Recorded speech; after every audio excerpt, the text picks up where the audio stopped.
গতকাল রাত ৯টায় আওয়ামী লীগের ফেসবুক পেজে বক্তব্য দেন দেশ ছেড়ে ভারতে অবস্থান নেয়া শেখ হাসিনা। এর আগেই বৈষম্য বিরোধী আন্দোলনের নেতাকর্মীর নেতৃত্বে ধানমন্ডির ৩২ নম্বরে শেখ মুজিবুর রহমানের বাড়ি ঘিরে অবস্থান নেয় ছাত্র জনতা।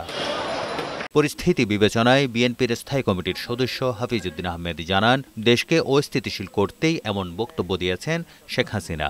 বৃহস্পতিবার জাতীয় প্রেস ক্লাবের এই আলোচনা সভায় জাতীয় ঐক্য গড়ে তোলারও আহ্বান জানান তিনি।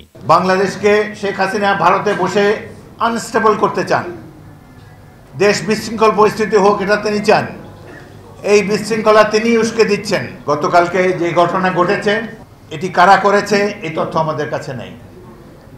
এতে সরকারের কি ভূমিকা ছিল সেই তথ্য আমাদের কাছে নেই। সুতরাং আমরা আর অল্প কিছু সময় অপেক্ষা করব।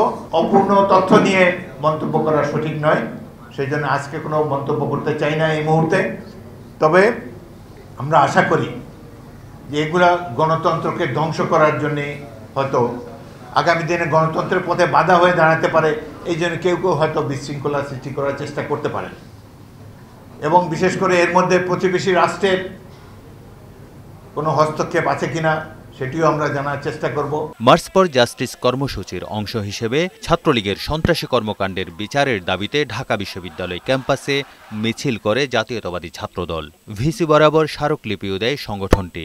ঢাকা বিশ্ববিদ্যালয় ক্যাম্পাসে প্রশাসনিক বডি যদি ছাত্রলীগের সেই সন্ত্রাসীদের আইনের আওতায় না এনে যদি টাইম খেলাপ করে বরখেলাপ করে তাহলে আমরা এর চেয়ে কঠোর কর্মসূচি হাতে নেব। সারা দেশের শিক্ষা প্রতিষ্ঠানগুলিতেও মার্চ ফর জাস্টিস কর্মসূচি পালন করেছে জাতীয়তাবাদী ছাত্রদল।